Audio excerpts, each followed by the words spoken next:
2026 Nacogdoches City Council meeting. Chad, would you lead us in prayer, please? I would. Join me in prayer if you would.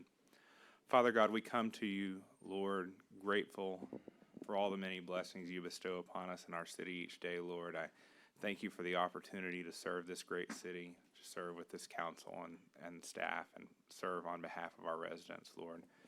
I ask that you be in our midst tonight as we do business that would be honoring and pleasing to you, Father. I ask that you give us the words to speak, Lord, that we might speak them with grace, kindness, and the best intent, Lord. In Christ's name we pray. Amen. Amen. Amen. If you'll stand for the pledges. I pledge allegiance to the flag of the United States of America and to the republic for which it stands, one nation under God, indivisible, with liberty and justice for all. Honor the Texas flag. I pledge allegiance to thee, Texas, one state under God, one and indivisible.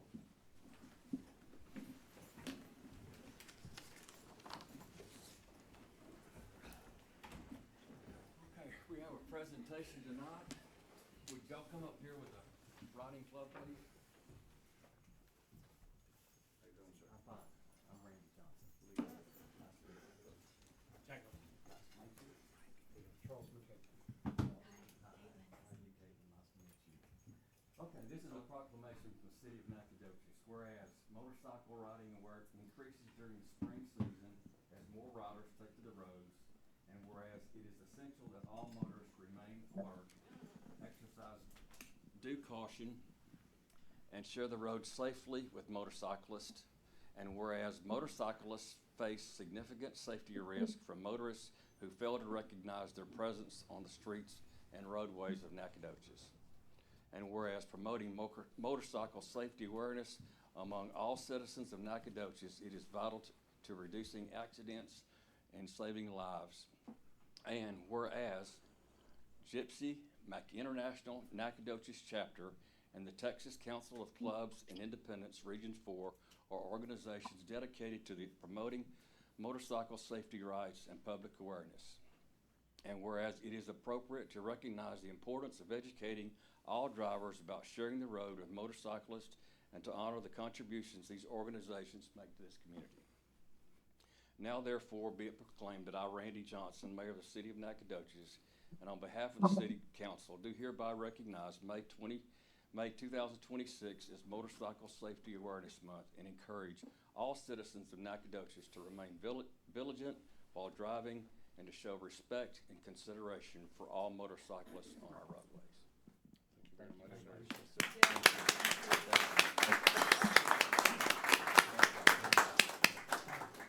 Thank you, sir. You bet. Stand here. Can you send us a photo, please?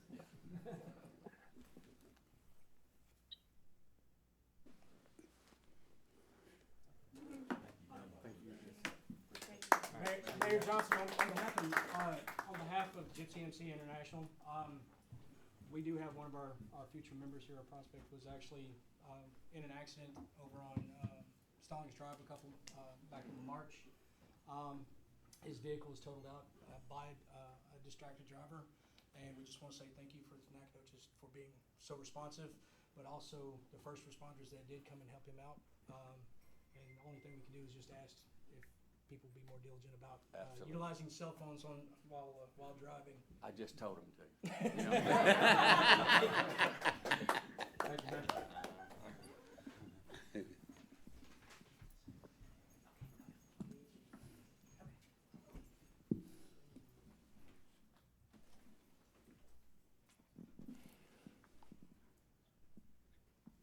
Okay, next item is the Texas Police Chiefs Association presentation of accreditation.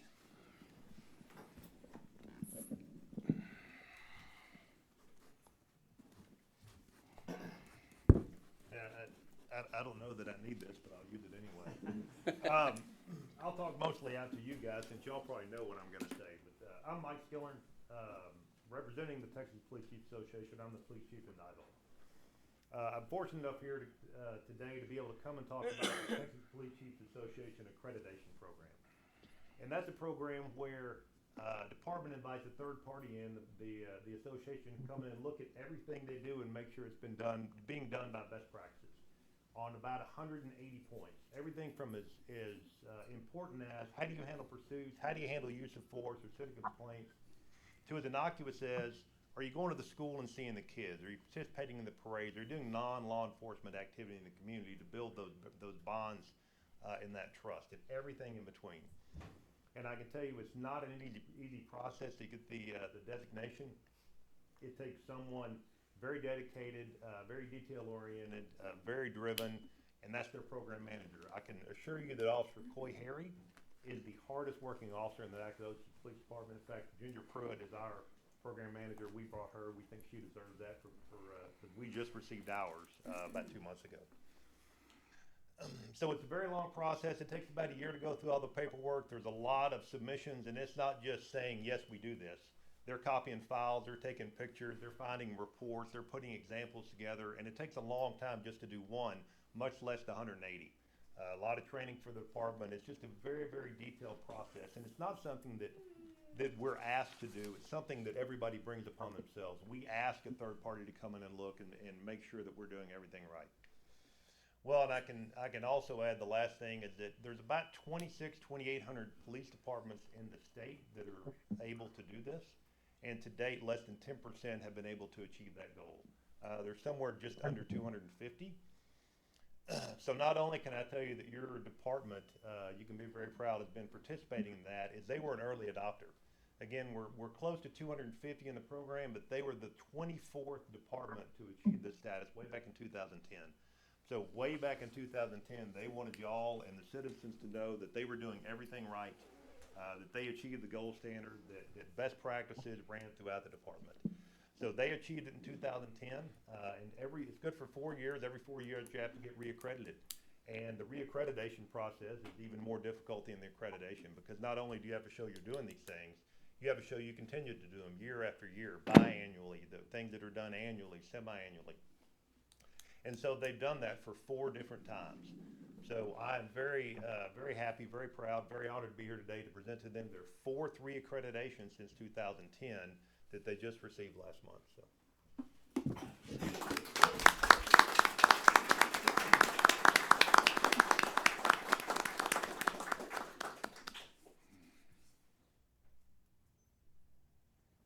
And of course, we're gonna post this as well. Would you mind coming up here with us? Sure. Ginger, you want to come up? I think you deserve that for doing ours.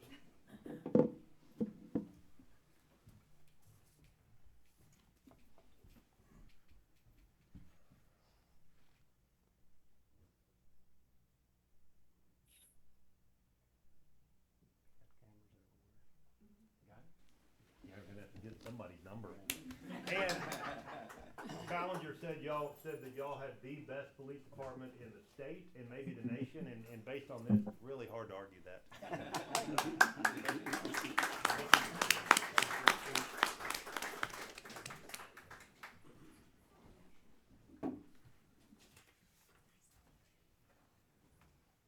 Okay, next item is the elections and the administer of statements of oath of office for Blaine Williams, Southeast Ward, and Chad Huckleberry. I'm sorry. Chad Huckabee. Sorry, Oliver. You want to go ahead and come on up here? Go ahead and start. Good evening, Mayor and Council. Karen Hadnot, City Secretary. In accordance with the Texas Election Code, Section 2.051, the May 2nd, 2026 general election was canceled because the candidates were unopposed. Therefore, Blaine Williams, Chad Huckabee have been declared elected to serve as council members for the Southeast and Southwest Ward. And now we'll administer the oath of office. We start with you first, Blaine.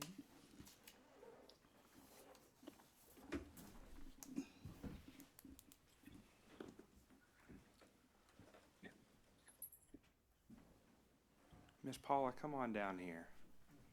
Come on down here. You gotta be up here with him. Yeah. Did you bring it up? I have mine. No, you wouldn't. I wasn't.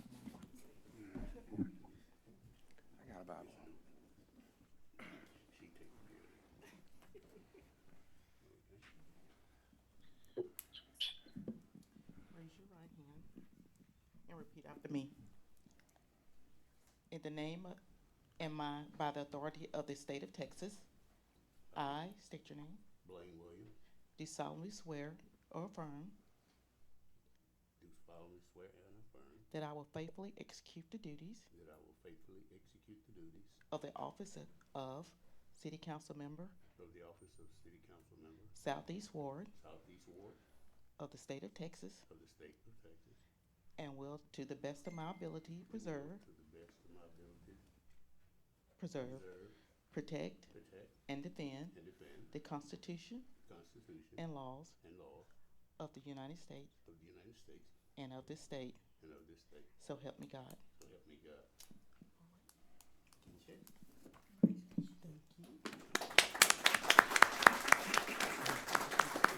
All right, Mr. Councilman Huckabee.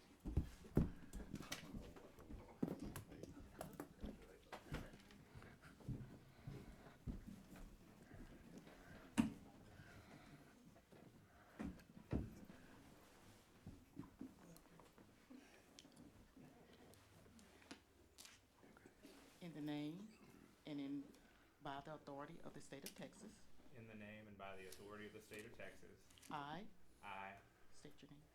Chad Huckabee, Do solemnly swear do solemnly swear or affirm or affirm that I will faithfully that I will faithfully execute the duties execute the duties of the office of of the office of City Council Member, Southwest Ward City Council Member, Southwest Ward of the state of Texas, of the state of Texas, and will, to the best of my ability, and will to the best of my ability preserve, protect, preserve, protect, and defend and defend the Constitution and laws the Constitution and laws of the United States of the United States and of this state. and of this state, So help me God. so help me God. All right, thank you.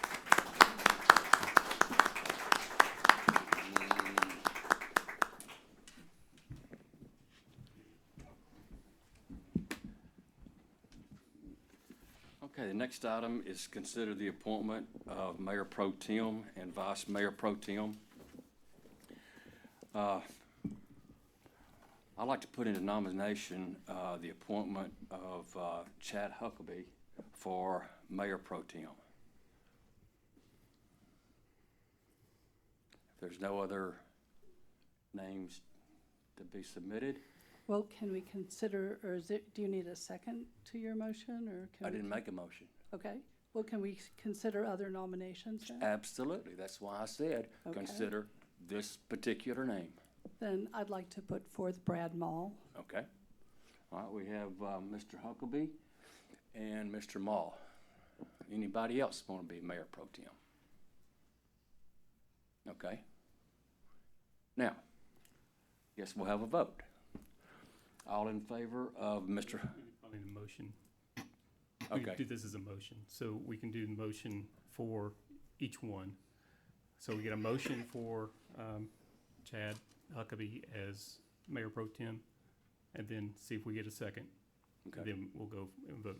All right, I'll make a motion for Mr. Huckabee as Mayor Pro Tem.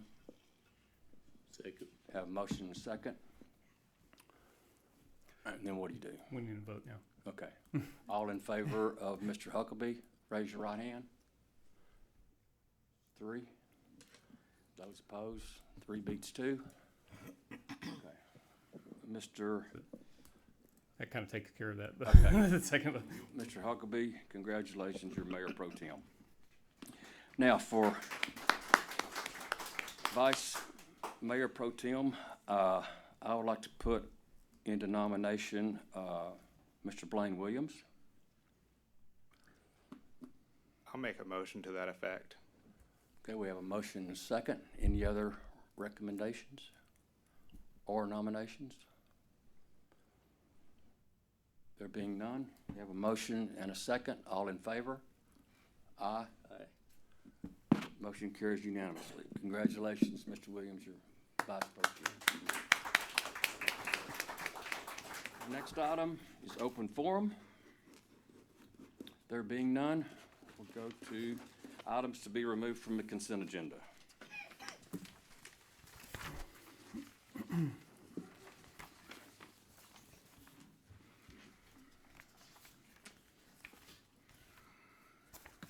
make a motion, we approve the consent agenda. Second. I have motion and second. All in favor? Aye. Motion carries unanimously. Next item, regular agenda. Item 8A, consider approval of a resolution creating a Chapter 380 Economic Development Program and authorizing an agreement by and between the City of Nacogdoches and Icon Cinema Nacogdoches LLC regarding the renovation and operation of a movie theater at 3801 North Street. Mr. Mayor, members of the council, Jerry Baker, City Attorney. I'm going to address the legal aspects of the 380 agreement in front of you, and I'll turn it over to Mary Frances to discuss the financial aspects of it, okay? So, as I mentioned, what you have before you is a resolution and a proposed Chapter 380, Economic Development Agreement.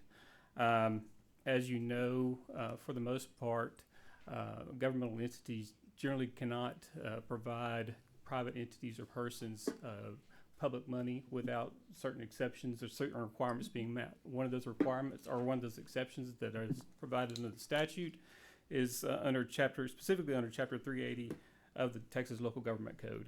And the purpose for that exception is for economic development. So Chapter 380 provides that a city may make loans or grants of public funds for the purpose of promoting local economic development and stimulating and enhancing business and commercial activity within the city. And so what we have before you is a proposed 380 agreement, as I mentioned before, related to property located at 3801 North Street, which, as you may be aware, is the old AMC Theater. It used to be Cinemark at one point, but I guess when it shut down, it was AMC.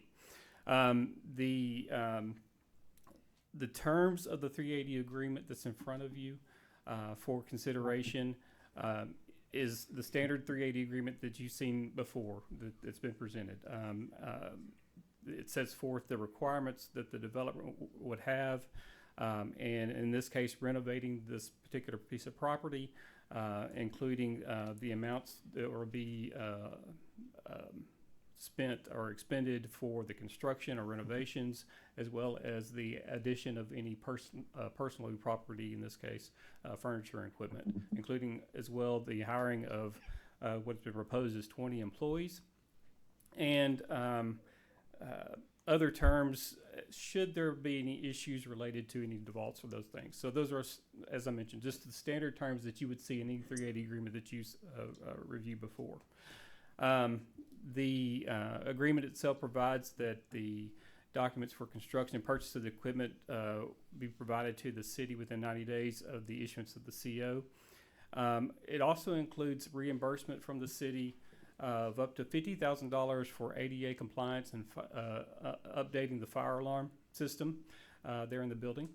And unlike some of the other 380 agreements you've seen in the past, this is a reimbursement of not of ad valorem tax, but of sales tax. It still requires the property owner to pay those ad valorem taxes timely, as well as provide the compliance report as set forth in the 380 agreement by the end of January 31st in order to get those reimbursements. So again, those are the standard terms. I'm happy to answer any questions regarding just the standard terms of the agreement. Otherwise, I'll just turn it over to Mary Frances this time to discuss the financials. Okay. I'm gonna go backwards a little bit. Okay, cool. Mary Frances Bradford, Interim Executive Director of Economic Development.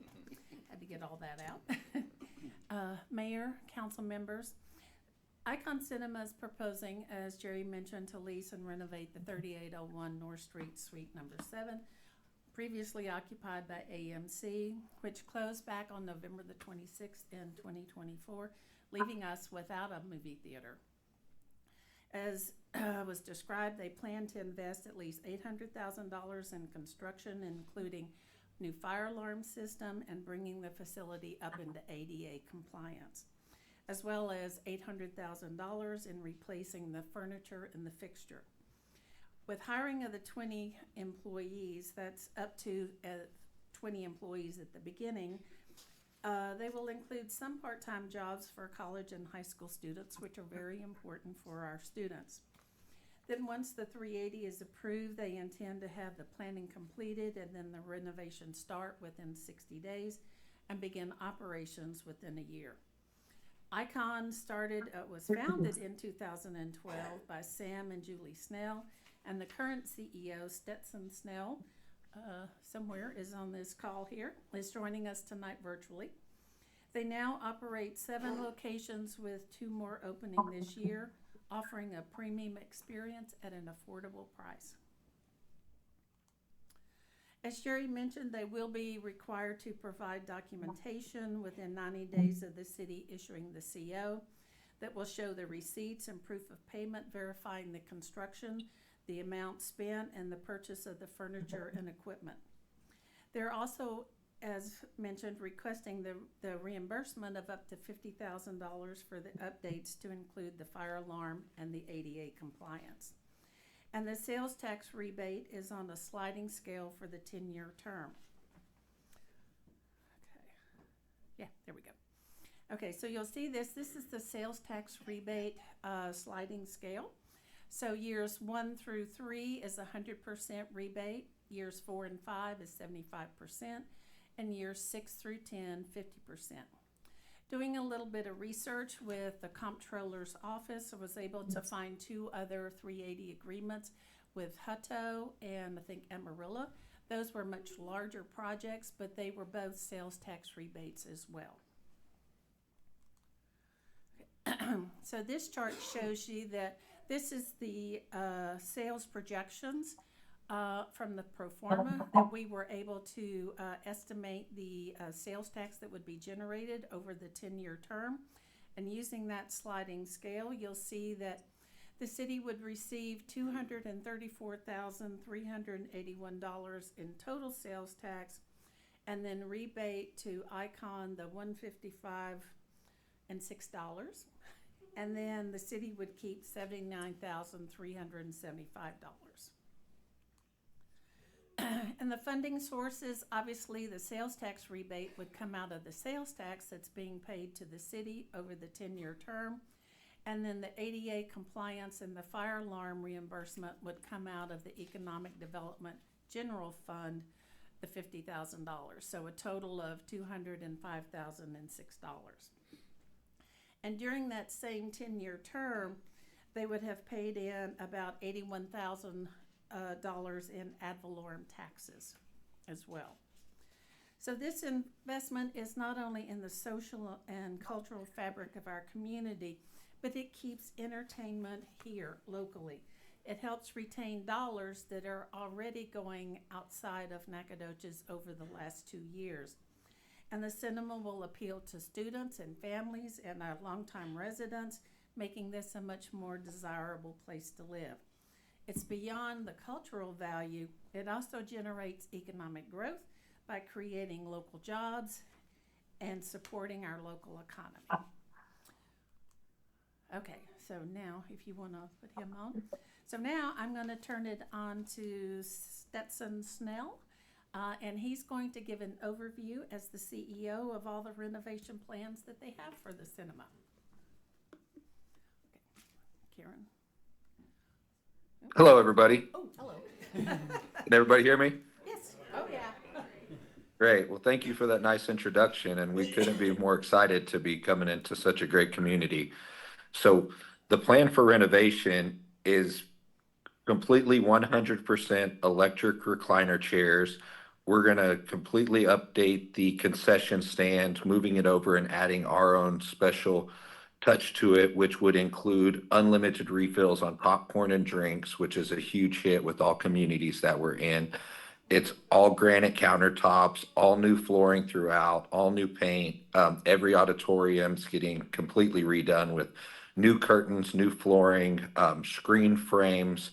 We're basically taking it down to the studs and starting from there, from those rooms, adding in new laser projectors, new audio. So, I mean, this is going to be a first-class facility that could rival any theater in Dallas or anywhere like that once we're done with it. So it's going to really be a great thing for the community there.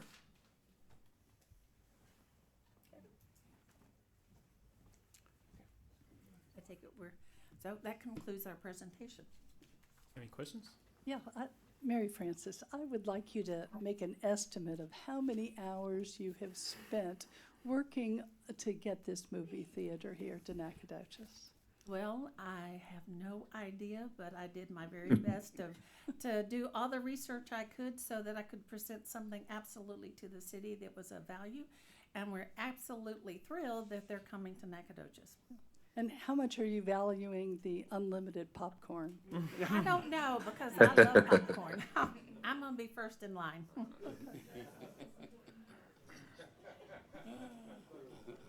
Any other? Yes, please. Okay. I'd like to move that we approve the resolution for this wonderful movie theater as outlined in item 8A. Second. I have a motion and a second. All in favor? Aye. Motion carries unanimously. Thank you very much, Stetson. Yes, sir. Thank you. Thank you, everybody. I look forward to meeting you all in person when I'm down there with my designer to get this thing all lined out. That'll be great. Let's We'll look do forward it. to seeing you soon. And the popcorn. You got it. Thank you all. Okay, next item 8A, consider approval of a contract by and between the City of Nacogdoches and B&B General Contractors for the 2026 Carbon Valley Gutter Project, CIP Project TR 24-201 in the amount of $313,725. Mr. Opperman. Mayor, City Council, Case Opperman, Director of Public Works, City Engineer. I cannot, in fact, promise free popcorn and drinks, but I can assure you that we'll have better roads. So if that's any consolation, That does help. we'll work on the roads on my end. So this item is to consider a project that we've recently bid for curb and valley gutter work. We are currently in design on our next couple of paving projects utilizing our bond funds. And so before we do that, if you remember, we generally like to get our curbs and valley gutters in place before we start paving so that it's all kind of fixed up and ready to go when the paving is done. So just as a reminder, curb and valley gutter work is important for keeping drainage moving along these streets. Water and asphalt are mortal enemies, and so when water gets trapped on streets due to failing curb or intersections that don't allow water to cross them with concrete valley gutters or other methods, it just tears up the streets that much quicker. So we try to get all these streets fixed up as best we can so that we hopefully don't have to touch them for a while. So we've got in the current project 29 valley gutters and about 500 feet of curb and gutter replacement that we've identified on a couple dozen streets. And so these, again, are going to be ahead of the next couple of paving projects. We did receive bids on April 21st. We had 4 contractors, got really good bids on it. The bottom 2 beat my estimates by a few $1,000s, so I was really happy about that. Love to be the second low bidder on my own project. So B&B General Contractors was the low bidder in the amount of $313,725. And they are out of Lufkin. We have not dealt with them before, but we know who they are. We've heard good things about them. I double checked with some of their references that they've done work for recently. They were very highly recommended as being able to do this kind of concrete work, so we feel confident that they are capable of producing this work for us well. So we do recommend the award of the low bid in the amount of $313,725. Again, this will be funded out of our street bond program. So happy to answer any questions that you may have. How many Nacogdoches companies applied for this? Cox Jones is out of Nacogdoches. The question I always get is there a local preference allowable? The answer is yes, if the project is less than $100,000. So above that, we are required by law to go with the lowest responsible bidder. And so, unfortunately, there's not much more that we can do on that front. But according to the references that I've gotten, B&B should be a good contractor to work with. So, I've been impressed with how the roads look when you do the curb and gutter first and then you do the road afterwards. I'm wondering, does it save money to do it that way too? Or, I've just been so impressed with how it's worked out. So. Well, thank you. We have done it both ways in the past. And last year we tried it this way, mainly due to the timing. We were doing it at a time of year when we're not paving, so we weren't putting it in with a paving project. And so what we found was actually that we got a lot better pricing, I think, because if you think about it, the paving contractors aren't generally doing this work, but they do sub it out. And so when we do it this way, generally, it seems to me, the subs that would be working for a paving contractor are the ones directly bidding it. And so we cut out some of that overhead. And so I've been pleased with the project costs that we've gotten doing them separately. Well, thank you for being creative enough to think about this. So, appreciate it. my pleasure. What kind of movies are you going to show? Probably more of those Need for Speed movies or Fast and Furious or whatever they are, you know. It's not about. But I don't want them to be too fast on these streets. You're not going to strike North Street or anything, are you? We will have striping that occurs on some of these streets, say at intersections where there's crosswalks and things like that. So I'm excited. that's kind of Thank the striping that we're looking at. So. Ready for another motion? Yes, ma'am. Okay, I move that we approve the contract as outlined in item 8B. I'll second. We have a motion and second. All in favor? Aye. Motion carries unanimously. Next item, item 8C, consider selection of a submission of the submission by Tetra Tech in response to the solicitation FRQ 26-10-112 for design of the water and wastewater system, SCADA replacements and upgrades. CIP projects WA 25-602 and WW 24601. Mr. Mayor, Council, how y'all doing this evening? There's a lot of letters in there, huh? So as we've done in the past, when we haven't gone out for RFQs, at this point in time, we bring to council staff's recommendations for selection, and then in due time, we'll bring a contract to you after negotiations have taken place. So this is for our overall SCADA system for the water and wastewater, which is SCADA stands for Supervisory Control and Data Acquisition. So that basically is everything out in the field, controllers, communication devices. It brings that back to a central hub. We had a wonderful turnout for submissions. There were 11 firms submitted on this RFQ, all super qualified. We made it very difficult on a scoring standpoint.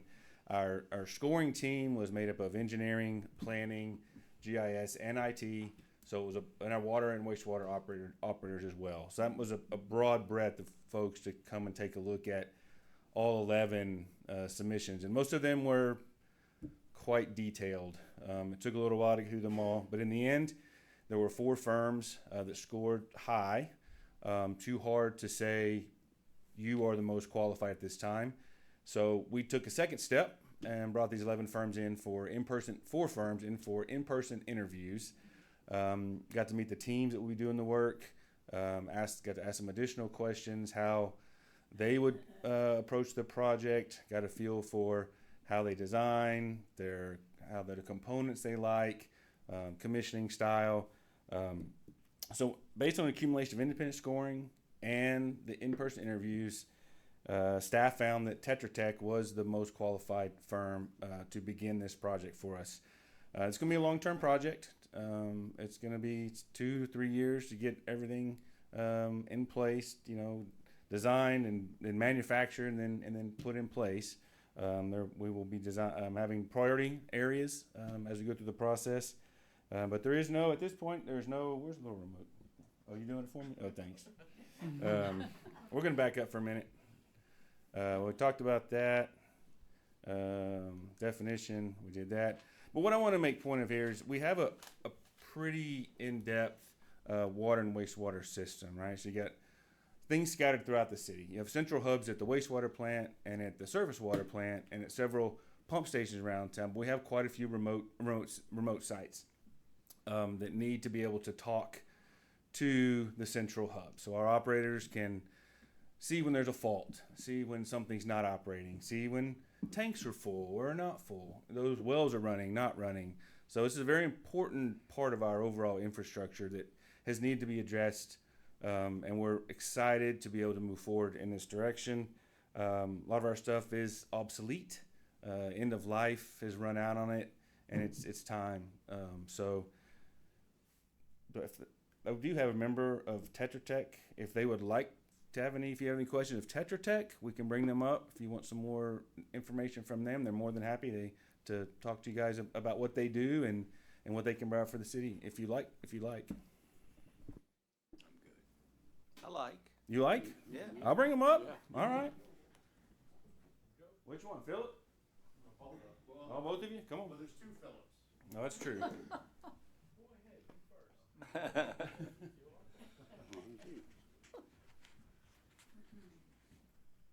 In layman's language, can you explain to me what you guys are doing? So I'll be able to talk to my constituents about it. I'll do my best. Okay. So first of all, I'm Philip Liu. This is Philip Topek. We are with Tetra Tech. In layman's terms, what we're trying to accomplish here is help to fix an infrastructure that is aging, that is kind of on its last legs. We're trying to upgrade the existing system and really allow operations to work more efficiently. And so that basically means operations is able to better monitor and better control the existing water and wastewater operations so that the city can enjoy a more efficient water and wastewater treatment system. So that's effectively what we're trying to accomplish. While you're upgrading, does it interfere with the system currently operating, or is there downtime or anything like that? Or so to be honest, there will be some expected downtime, but the intent here is to plan and make sure that any of that interruption, any of that service is mitigated and minimized so that it does not cause any disruptions to the city at large. You do it when people aren't really tapping into the system that much. When is that?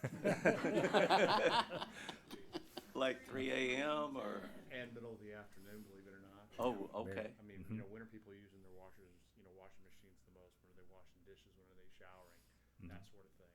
So you notice when your wastewater flows are lower, it means an hour or 2 before the use of the water was down a little bit. Okay. So it's just observation of seeing when and where, and when he does the switchovers, because he does them.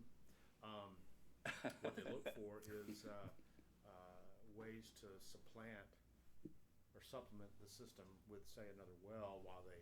Oh, okay. So something else covers for it. Yeah. Well, Yeah. Right. And okay. that's working with Jason to figure all that stuff out. Cool. Yeah. Where are y'all from? Houston. Houston. Okay. At least it's not Dallas. Let me go Oilers. So I would assume as they're designing the architecture and also working with IT and Dennis, they're fully aware that a lot of peer cities over time have been hack attempts. I'll just put it. I was going to ask about that. Those That's folks, those peer types, non-peer types. So since we have no peers here, so they will be looking, I'm sure, at, and I'd like them to speak to it without trade secrets, obviously, and also without security secrets, making sure we have enough redundancy and that our current, I would hope, an upgrade over our current system in terms of vulnerabilities. So. Great point. No, that's a very good point you make. The goal, I stress the term efficiency, right? But really, I guess a better term to use is resiliency too, because at the end of the day, you want critical infrastructure like your water and wastewater treatment to be up and running and overall very, very reliable, right? So we have a team that specializes in, cybersecurity and network issues and making sure that your automation system works in those capacities. So we will be utilizing that team as well on this system design. So Thank you, I'm happy. Thank you. Very good. Any other questions? Do you need a motion for that? Yes. You have to, yeah. Kathleen, you go ahead and make the motion again. You made them all night, so go ahead. I'll let you do it. No, you go ahead. I'll do it. Okay, Brad. I move that we approve a submission by Tetra Tech in response to solicitation RFQ 2610-112 for design of the water and wastewater system, SCADA replacements and upgrade CIP projects, WA 25602, WW 24601, be approved. Motion, we have, I'm sorry, we have a motion and a second. All in favor? Aye. All, okay, Thank motion you. carries unanimously. Okay, that concludes our meeting. Thank you very much for coming, and God bless the great city of Nacogdoches, Texas.